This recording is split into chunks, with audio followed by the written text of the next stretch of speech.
Alrighty, welcome to our podcast. I am Malia, aka Lilo the Creator, and I am joined with R. Murphy Jr., aka the Imprisoned Man. So, how are you doing today? I'm feeling great. I'm feeling blessed. I'm feeling lovely. It's a great day to be alive. We pushing fantasies of a convicted felon. So I gotta make sure y'all go out there and also get a place to keep secrets in a memory. Shameless plug. Before we really get into the nitty gritty, I like the response and the feedback that I've been getting back from the people who did go out and purchase the book. Thank you very much if you're listening.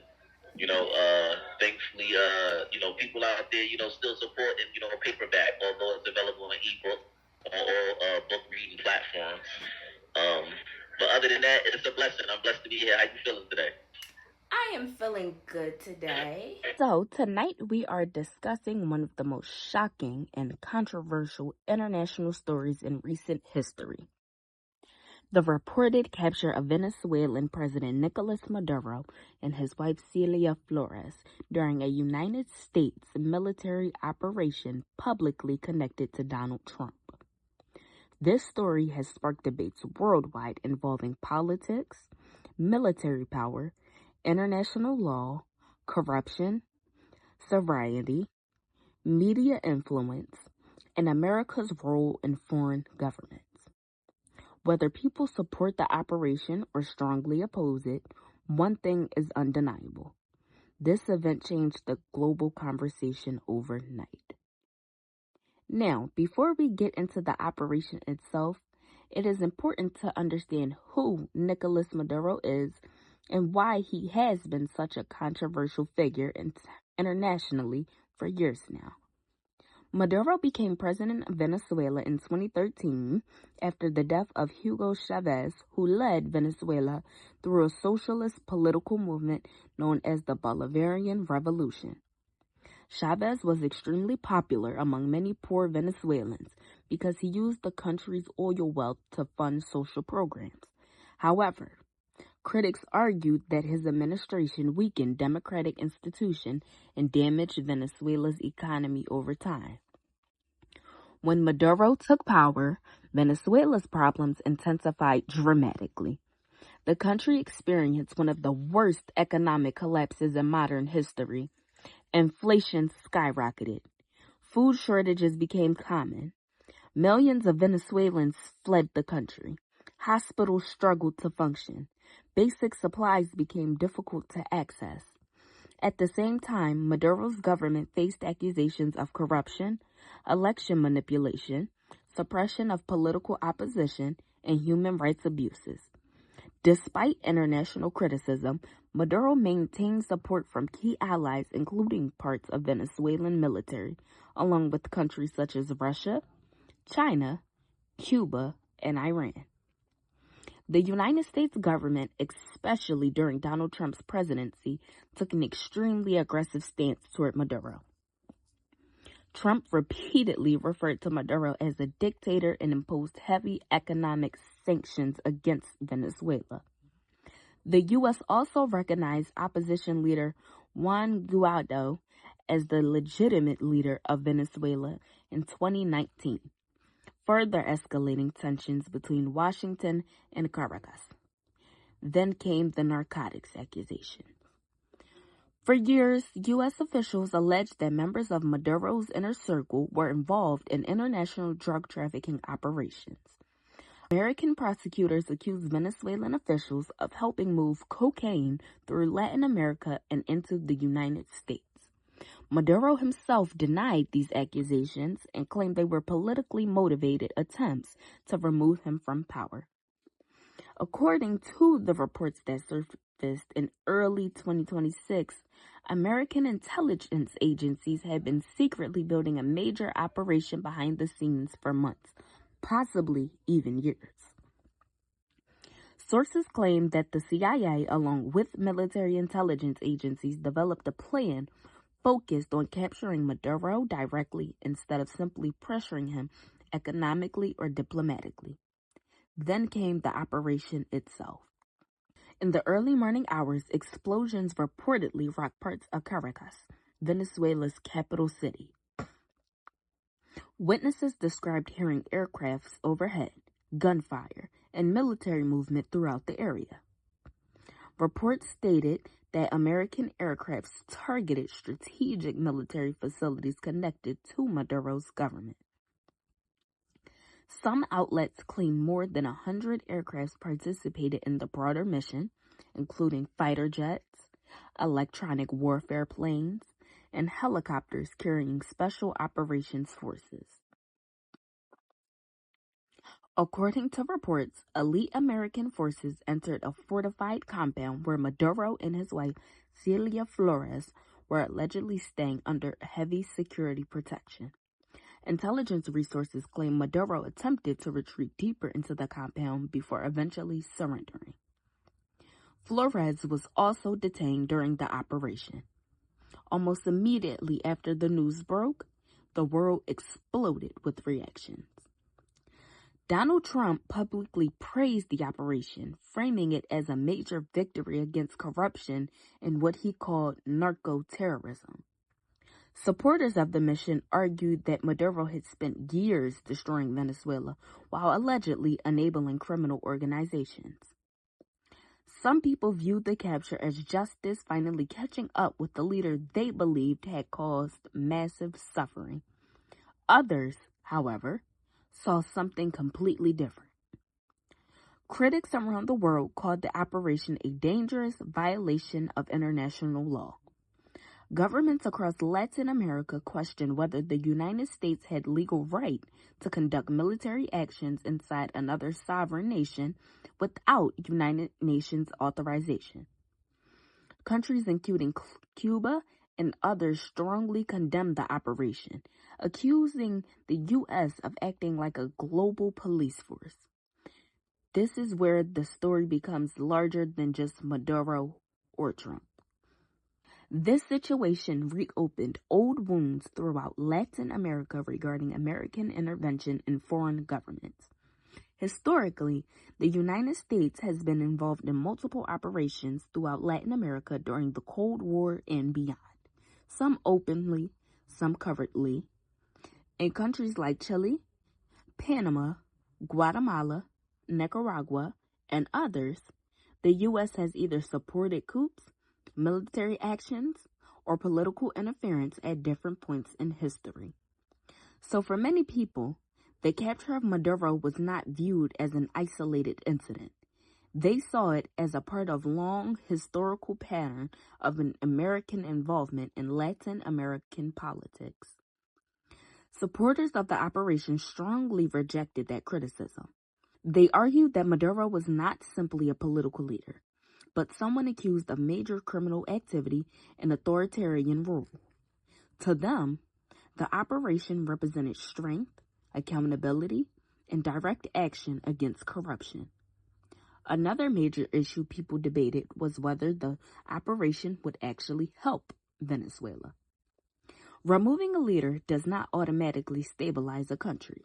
In fact, history shows that power vacuums can often create even more chaos. After the reported capture, questions immediately emerged about who would control Venezuela next. Would the military remain united? Would Maduro loyalists fight back? Could civil unrest break out? Would foreign governments become involved? Venezuela's economy was already fragile before this event. Since the country holds some of the largest oil reserves in the world, international markets closely watched the situation. Oil prices fluctuated as investors worried about the instability in the region. Global powers, including Russia and China, also monitored the situation carefully because both countries previously maintained strategic relationships with Maduro's government. Another interesting part of this story is how quickly information spread through social media, podcasts, live streams, and independent news platforms. In today's world, global events unfold online and in real time. People no longer wait for the evening news to learn what's happening. Within minutes of the reports, Videos, reactions, conspiracy theories, and political debates flooded the internet. Some people questioned whether the full story was even being told. Others wondered what intelligence information remained classified. There were also debates about propaganda, media framing, and how different political groups presented the operation depending on their ideological viewpoint. Regardless of where someone stands at politically, this situation raises difficult questions. How far should powerful countries go when dealing with governments they consider corrupt or dangerous? At what point does intervention become necessary? Who decides what qualifies as justice on the international stage? And perhaps most importantly, what happens after the operation is over? History shows us that military success and political stability are not always the same thing. As this story continues developing, people around the world remain divided. Some see Donald Trump's involvement as strong leadership against corruption and organized crime. Others see it as an example of unchecked American power interfering in another nation's affairs. Meanwhile, ordinary Venezuelan citizens remain caught in the middle of global politics, economic uncertainty, and international power struggles. At its core, this story is about much more than one leader being captured. It touches on power, influence, sovereignty, justice, propaganda, economics, and the role of global superpowers in shaping world events. And no matter what side someone takes politically, one thing is certain. The reported capture of Nicolas Maduro and his wife will remain one of the most debated international stories of this era for years to come. Now, off of the Trump and Maduro topic, that is one very confusing situation if I have ever seen one. Now it is time to move on to life behind bars and basically how the thought process goes. How has long-term incarceration shaped the way you define responsibility, accountability, and remorse today? After being incarcerated for such a long period of time, it doesn't just come with being incarcerated for a long period of time, and that's something that a lot of people need to understand. Um, Incarcerating a person for a long period of time is just the pill. The pill is getting the person to sit down and realize and reflect on their behavior, reflect on the decisions that they made, reflect on the fact that you're not just one singular individual, right? Yet your actions have consequences. Paying attention to that, looking at the outcome of the crime, the topic of this whole cast, the impact of your crime, things like that. You feel what I'm saying? Like, and that's what kind of brought me to what it was that I wanted to ask you, which was, what do you wish people who commit crime better understood about the emotional and long-term consequences for others, not just themselves? The one thing I wish they truly understood was the mental and emotional warfare that goes into it for the victim of the crime, the victim's family, even the person who committed the crime's family. It's a lot deeper than just sometimes getting revenge. It might make you feel better in the moment, but just by trying to make yourself feel better, you just made a whole family feel terrible. And it's truly, truly not worth it. So with everything that's going on in the city of Philadelphia, and you've lost close friends, and you've just seen, just seriously in the community that you're from, kids your age, the 18 to 21-year-old range, either going to prison for killing people or just being killed. How has your perspective on justice, forgiveness, or accountability evolved since being affected indirectly by crime? I'm going to be honest. At first, I was the person who's like, okay, everybody should get a second chance. And even with me being impacted by other people's crimes, I still believe that, but it's to a certain extent. It's like I can forgive you to an extent, but I will never forget what you did, because it. But you also still feel that there's a place for law and order in the community. Yes, most definitely. I feel like just because certain. The one thing I don't like is that sometimes they don't take into account all parts, especially when it comes to your African American people. They're quick to just throw the book at you, but if it was, let's say, a white person, they would actually take the time. Okay, let's hear your side out. Can we take this from this charge, maybe drop it down to this charge? And that's another thing I don't really. So the disparity in applying justice. Yes. There needs to be a better way in applying justice equally across the board. Yes. Okay.